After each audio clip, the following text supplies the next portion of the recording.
Not all modern vampire stories involve blood. Some involve energy. Ooh, I've heard about this. There are individuals that when encountered, people report feeling drained of emotional or physical energy and feeling fatigue, nausea, and headaches after encounters. These people are said to appear charismatic but predatory. They're sometimes called psychic vampires or energy vampires. There are a number of encounters with these types of people. Some claim energy vampires are just people who drain you anytime you encounter them. We've all met those kind of people. Right?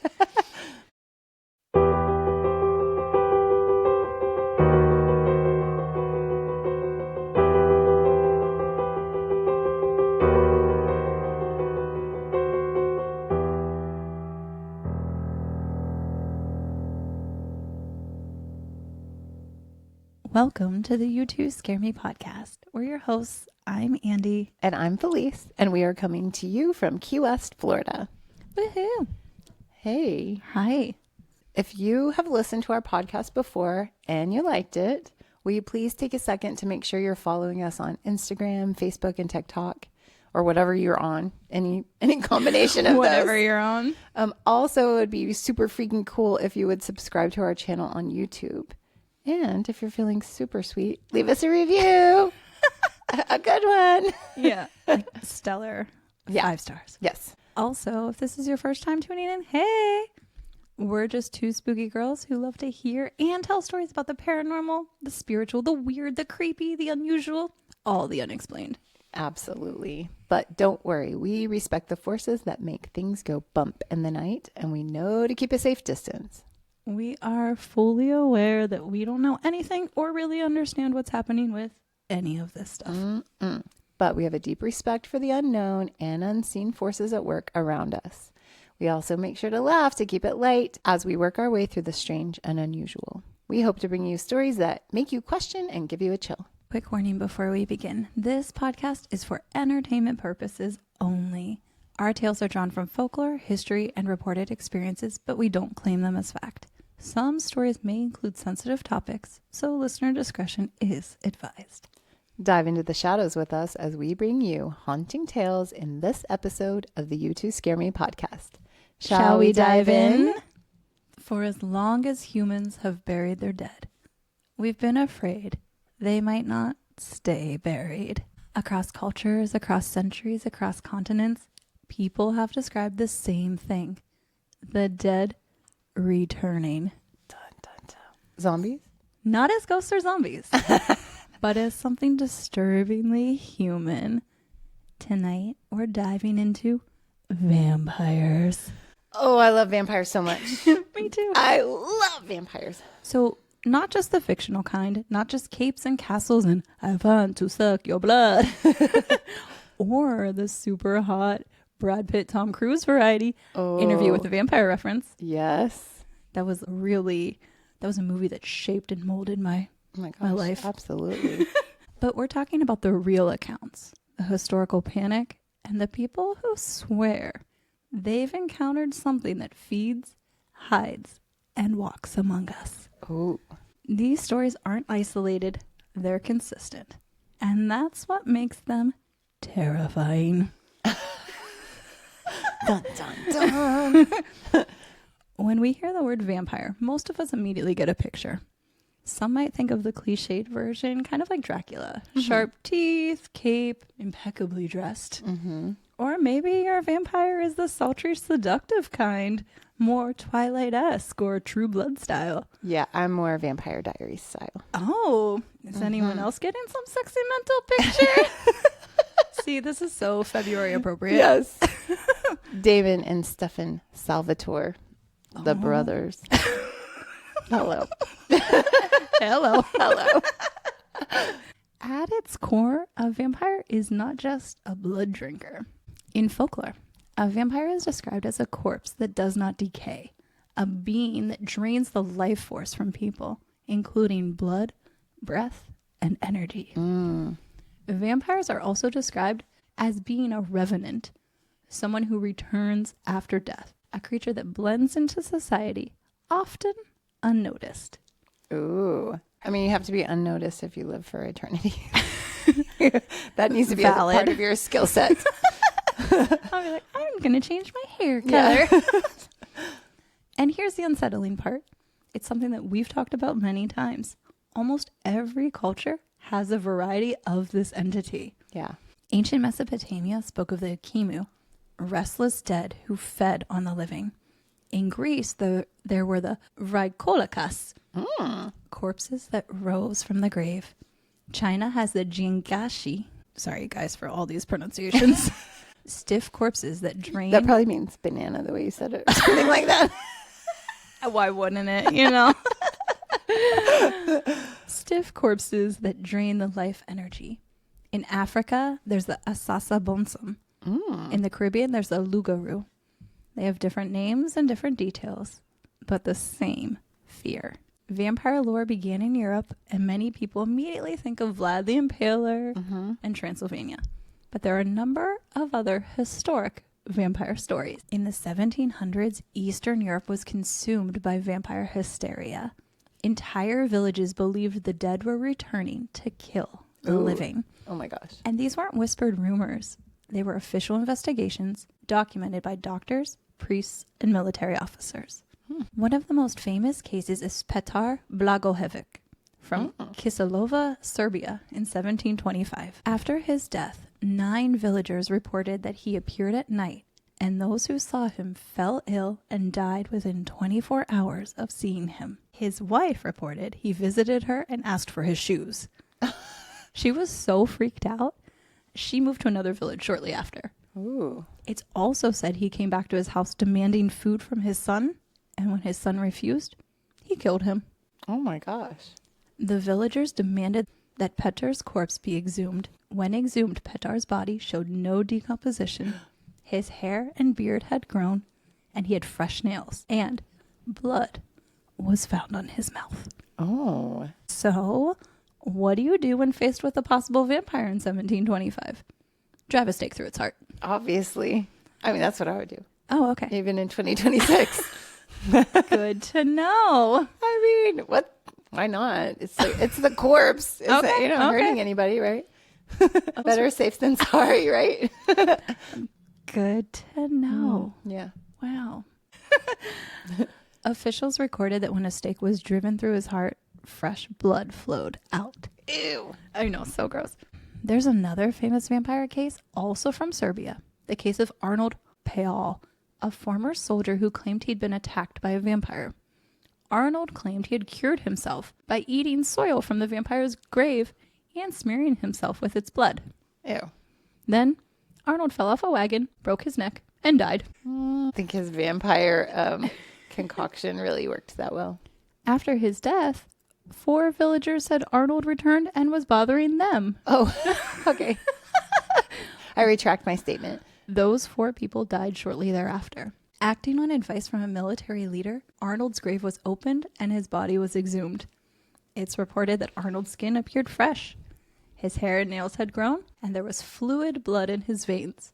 And the coffin was completely bloody. Ew. To them, this was proof that Arnold was a vampire. They drove a stake through his heart, just like you would. Facts. And it said that when they did that, he shrieked and groaned. Oh, gross. Just to be safe, they burned the body, and then, as an extra measure of protection, they cut off his head. Yeah. Smart thinking. I am really... I know all the rules about killing a vampire. I mean, Wow. obviously. I didn't know you were such a, like...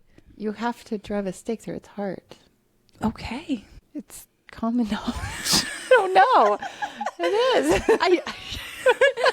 I just thought, I'm like, and then they did this and this. And you're like, yep. Yeah. Obviously. Wow. Okay. So modern science explains some but not all of the details seen in these cases. Science says decomposition is an interesting thing. It causes gases that bloat the body. The skin retracts, making hair and nails appear longer. Okay. And decomposition can even make blood seep from the mouth. Just in case you were wondering. And I was. Yeah, I mean, my question is, how long was the corpse in the grave? Like, was this 6 years later that this happened? Right. Or I think it was a couple of weeks later? Yeah, I think it was more recent than that. Yeah. Right. But there are some things science doesn't explain. Why entire communities independently reported the same experiences, why people claim to be visited at night by these creatures or experience nightmares, why illness followed sightings, and why the panic stopped only after ritual destruction of the body. But vampires didn't stay in Europe. In the 1800s, New England experienced its own vampire panic, particularly in Rhode Island. The most famous case is Mercy Brown. In 1892, 19-year-old Mercy Brown succumbed to a mysterious illness. The Brown family had experienced a number of deaths from what we now think is tuberculosis in the family within a short time period. Locals believe this bad luck must be from the dead draining the life from the living. Obviously. I mean, yeah. Several members of the Brown family were exhumed. Mrs. Brown and Mary Brown were found to have proper decomposition and were promptly reburied. And then there was Mercy. Oh, I have heard this. Okay. Mercy's body was exhumed 2 months after burial. Okay. Witnesses reported Mercy had minimal decay, hair and nails that had grown, and liquid blood in her heart. Of course, everyone thought she must be a vampire. Her heart was removed and burned on a rock. The ashes were then fed to her sick brother as a cure for his mysterious illness that they attributed to vampires. Gross.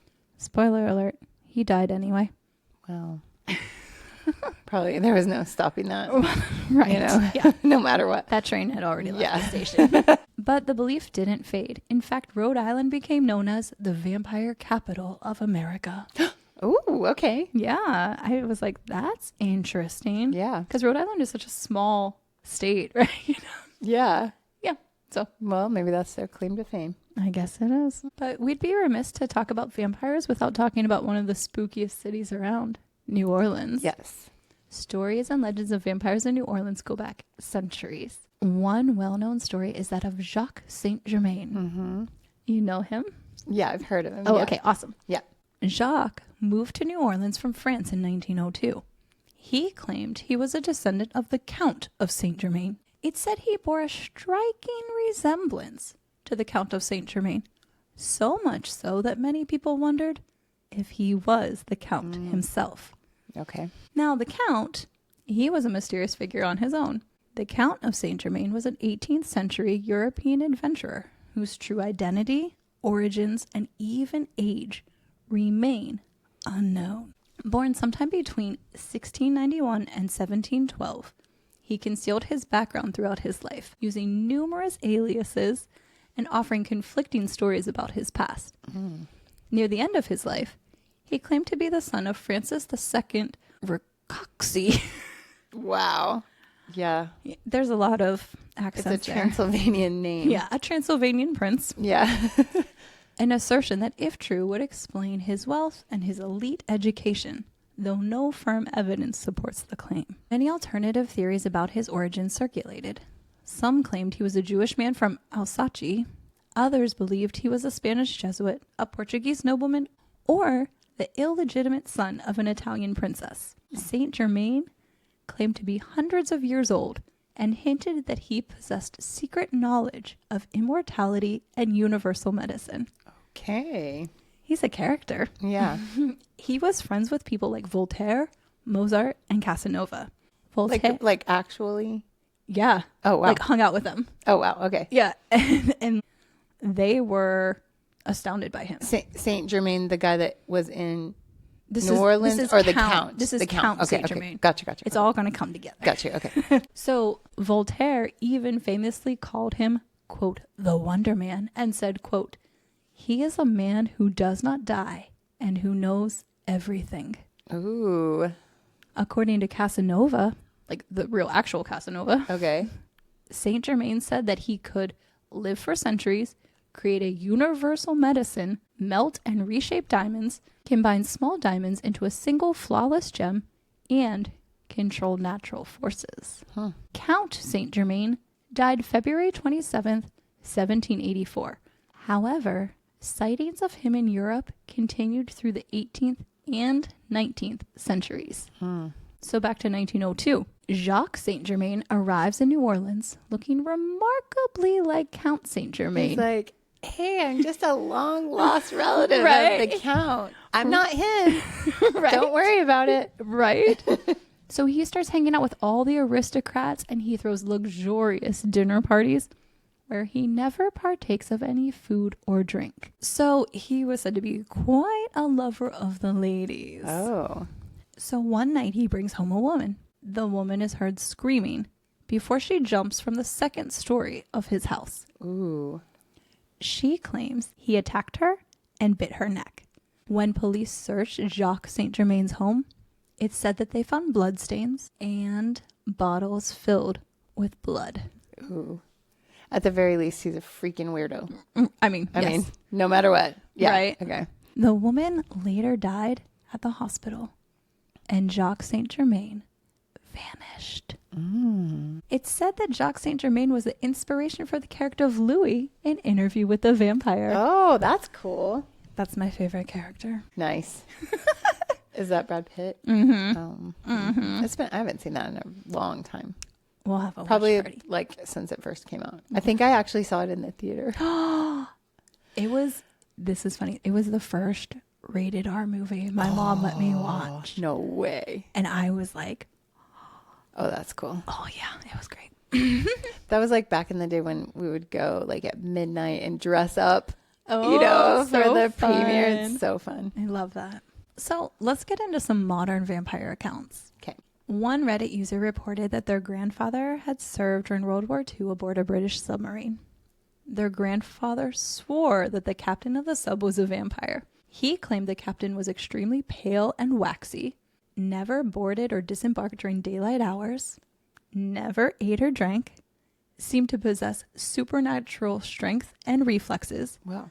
and could seemingly read minds. He was actually just like a great leader. He was just the captain of the ship and he was like super busy. That's probably true. But wait.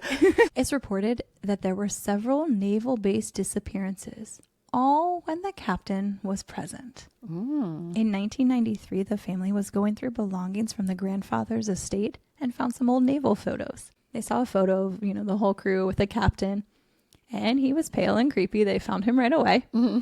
They joked about it until the dad took a closer look with a magnifying glass. Behind the group in the photo was a large mirror. Everyone was reflected in the mirror, except the captain. Oh, that's weird. I know. That's pretty weird. I love it. Another contemporary account from New Orleans is this. I worked overnight at a bar near the French Quarter. There was a regular who never came in during the day. He looked pale, almost waxy. Wait, this is sounding familiar. And never seemed to age. He drank nothing. He just sat and watched. One night I cut my finger. He leaned in and said, "You should cover that." The look on his face wasn't concern. It was hunger. So that one I can be like, okay, he might just be a weirdo. Yeah. This story was posted by a Reddit user. She said she and her friends were out celebrating her birthday in 2009. They were approached by two super attractive, nicely dressed men who asked them to dance. After some fun and dancing, the girls asked to take a picture with them. The guys were hesitant to take a photo and at first refused, but ultimately agreed. They lined up in front of the bar and a friend took the picture. The guys weren't in it. They said you could see the birthday girl alone at the bar with all the bar stuff lined up behind her. The one guy came over, looked at the screen and said, "Huh, looks like you're alone. Have a good one." Ew. And when the girl looked up, they were gone. Oh my gosh. That's a little That's weird. freaky. Yeah. There are a number of stories about the Watford Vampire. Watford is a town in Hertfordshire, England. This vampire has been reported since the 1980s. The claims are all consistent. A tall man with pale skin, icy blonde hair, a pointed nose, and dressed all in black. Wait, is this one of the Nelson twins? Maybe. I don't know. Which one? I don't know. Did they have long hair in the 80s? Yeah. Well, maybe. Could be. He appears to be in his 30s or 40s with an elegant vibe, a velvety voice, with a slight European accent, and hypnotic eyes. Oh, okay. It's reported that when you encounter him, you are both attracted to him and repulsed by him. everyone who comes across him reports not remembering much of the conversation. Okay. After encountering him, many report having fevers, the inability to sleep, and when sleep does come, dreaming of him. Oh, wow. Others feel inexplicably drawn to the cemetery. Oh, okay. Whoa. A woman named Jess posted this on Nextdoor about her encounter with the Watford Vampire, which I thought that was an interesting place to post because you're like, hey, what's going on, in the neighborhood? Yeah. She said, lately I've been having dreams of the Oddfellows pub and the Watford Vampire. So a few days ago while walking home, I decided to stop in. I had only been sat down a few minutes when a man who looked exactly like the sightings walked in. He was tall, maybe 6'3", with dark clothes and long white hair. Oh. He came over and sat opposite me at my table. We talked for what must have been hours, but I don't remember a word he said, like I was in a trance. Mesmerized. That whole evening is a blur. The next thing I remember is waking up at home in the morning. Since then, every time I close my eyes, I see him staring back at me. That was a good word, mesmerized, because that is something in vampire lore that people say. Right? Yeah. Another Reddit user posted about his friend's encounter with the Watford Vampire. He said, last night at around midnight, 2 of my colleagues were walking down Vicarage Road past the cemetery from a Billy Joel tribute act. Okay, that's oddly specific. When this guy with long white hair approached them. It's a bit spooky, but they said their memory of the encounter is really hazy, even though the recollection immediately before and after is crystal clear. They said the guy was really handsome with piercing eyes and looked young despite his white hair. They talked to this guy for a minute or two, but can barely remember it. They get home, and neither of them can sleep properly. And today they said they've both been drawn to the cemetery all day, like something is pulling them there. They have fevers and nightmares about this guy whenever they sleep. Yikes. Right? What is going on? I don't know. Others report seeing the Watford Vampire at various spots around town, like outside of the football stadium, the pub, and the park, and often in the cemetery. Maybe he's just like a paid actor from the town. He's just bopping around town. They're like, at 5 o'clock, you're going to be here. Yeah. People report a weird feeling when seeing him from afar, like they're on high alert and the hair on the back of their neck stands up. Ooh. Others report feeling a chill or a cool breeze when near, and their electronic devices malfunctioning. Oh. So are these stories all misinterpretations? Are people projecting their own narratives onto strange encounters? Is it a paid actor like Feliz said? Or Who knows? Is something else going on? There is also a subculture of thousands of people today who identify as vampires. These people, also called sanguinarians, claim to have a medical condition or a need to consume human blood. Ew. Just to sustain themselves. The blood often comes from specific donors and willing participants. It's said that these people often feed using a syringe or a lancet. That's a blade they're cutting into. Yeah. But they're not like biting. They're not biting. They're just, yeah, got you. There's a story from Dr. Arcana Reddy Shrestha, who encountered one of these vampires during her rounds in the emergency department. So there's like a doctor blog, and she wrote this on there. Okay. A patient came in experiencing weakness. Dr. Shrestha noticed she seemed pretty healthy and average, apart from her long canine teeth. Eventually, the patient tells the doctor, I am a vampire. I drink human blood. And the doctor's like, wait, what? Slow down. Hold up. So she went on to say, there are times when I crave a flesh meal. I am craving one now. The doctor reported feeling a little creeped out by all of this and momentarily wondering if she was safe alone in the room. Yeah.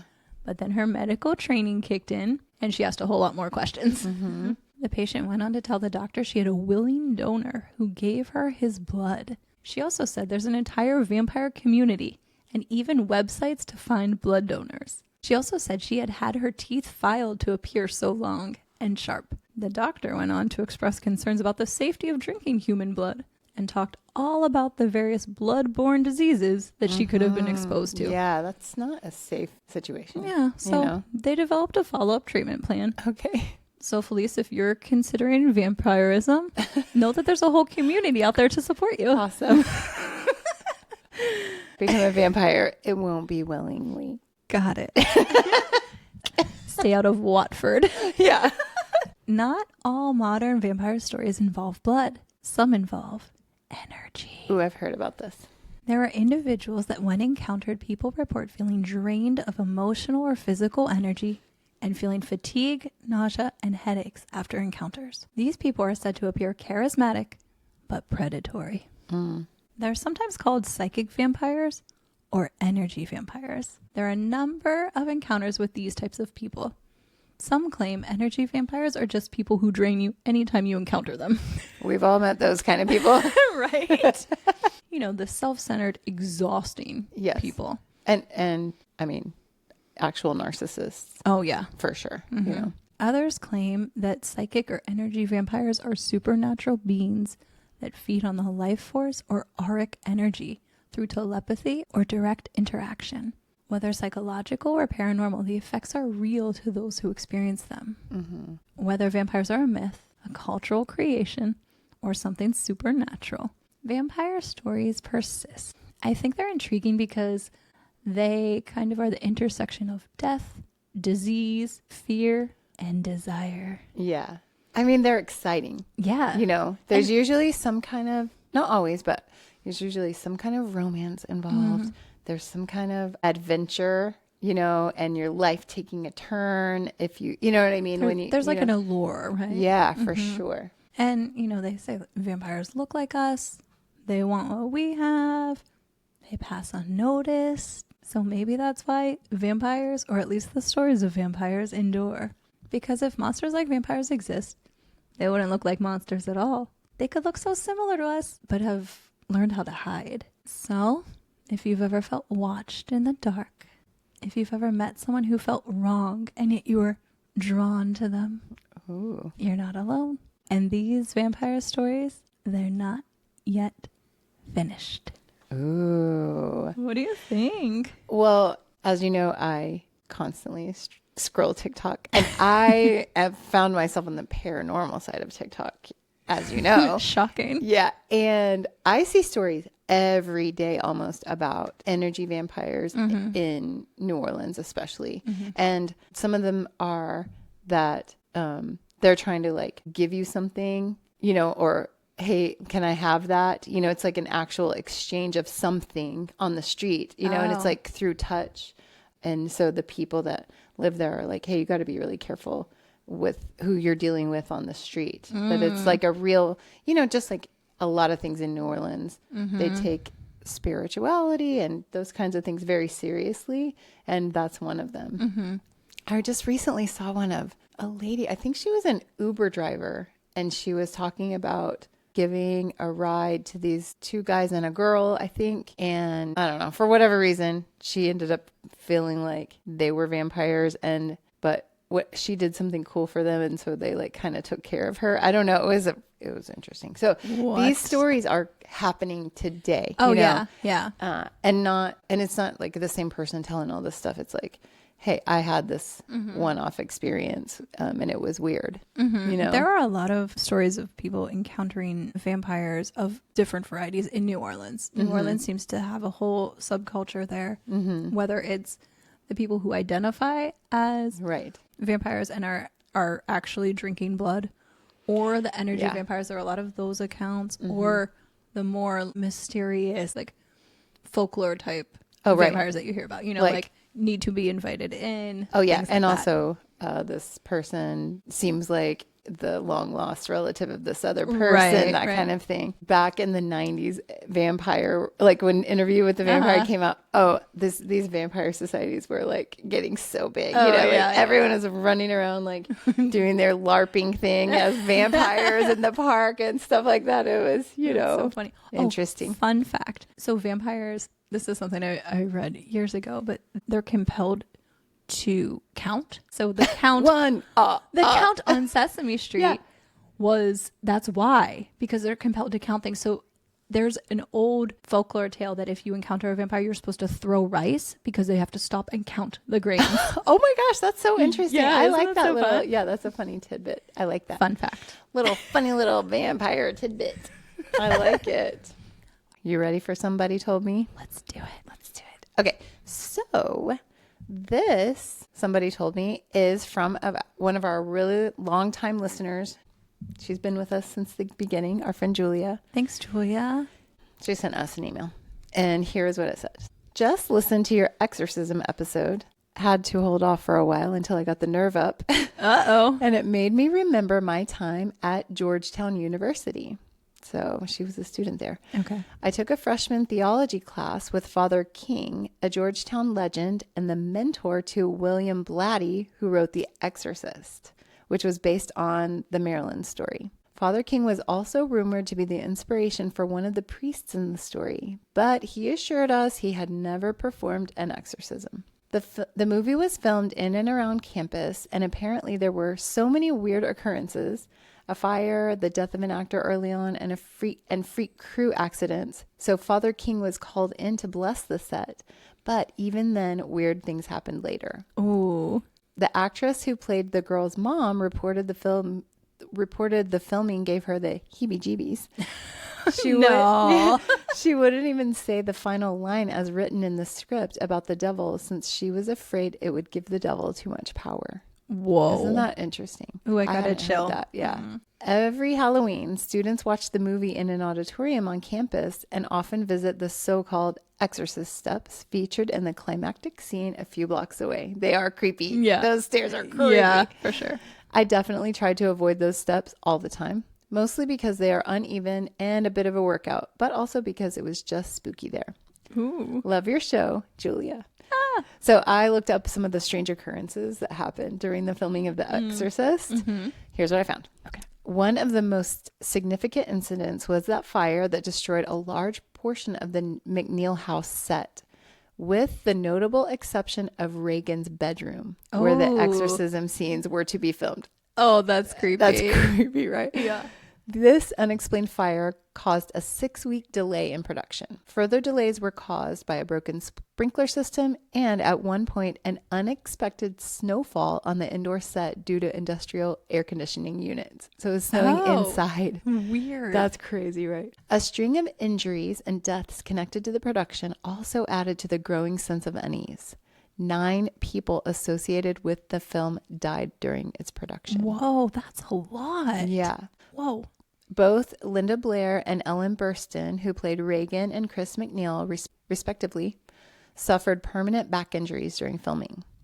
Blair fractured her lower back in a harness designed to simulate her violent convulsions. So when she was on the bed and she was, flailing all around, she hurt her back. Burstyn was injured when a crew member pulled too hard on a harness meant to yank her to the floor. The director controversially used the takes where both actresses were genuinely in pain in the final cut of the film. So what you're seeing is them actually being injured and feeling that pain. Oh, which is it's unsettling. Don't you think? That's a little weird. Adding another layer of darkness to the film's legacy is the case of Paul Bateson, a radiographer who appeared as a radiological technologist in the film's graphic carotid angiography scene. So like the X-ray tech guy, right? In 1977, Bateson was convicted of the murder of film critic Addison Verrill and was also a subject in a series of unsolved serial killings of gay men in New York City. Whoa. So like that's pretty, I mean, it's like weird. Just a really weird connection, you know? Yeah. While many of the incidents surrounding the filming of The Exorcist can be attributed to coincidence, the sheer volume of tragedies and strange occurrences has cemented its reputation as a cursed production. Whoa. Yeah. So if you haven't listened to our episode about exorcisms, it's pretty spooky. You should check it out, and we'll link it for you in the show notes. Yes. Wow. Well, that was spooky. It is kind of spooky, like, and it's weird to have a kind of a personal connection to that, you know, who knew somebody that was involved in the filming of that movie and stuff like that. Yeah. But how cool to be somebody who inspired such a film, like an iconic film character. Yeah. You know? I think it's fascinating. Very It's cool. Really cool. So thank you for sending that, Julia. Thanks, Julia. And thanks to all of you for listening to this episode of the You Two Scare Me podcast. Have you checked out our website, you2scaremepodcast.com? You can find blog posts about our episodes, cool photos of us, and links to our spooky gear. Listeners, do you like what you hear? Help us reach more ears by sharing the show with your fellow weirdos, subscribing to our YouTube channel, and joining our Patreon. You can also help us by rating and reviewing us on Apple, Spotify, YouTube, or wherever you get your podcasts. Don't forget to check out our social media. Find us on Instagram at you2scareme_podcast or on our Facebook page, You2Scare Me. You can even follow us on TikTok. Just search You2Scare Me Podcast. No spaces. Remember to send us your own spooky stories for our Somebody Told Me segment at you2scaremepodcast@gmail.com. That's YOUTWO scaremepodcast@gmail.com. Thanks for wandering through the shadows with us. Until next time, stay curious and beware what lurks beyond the light.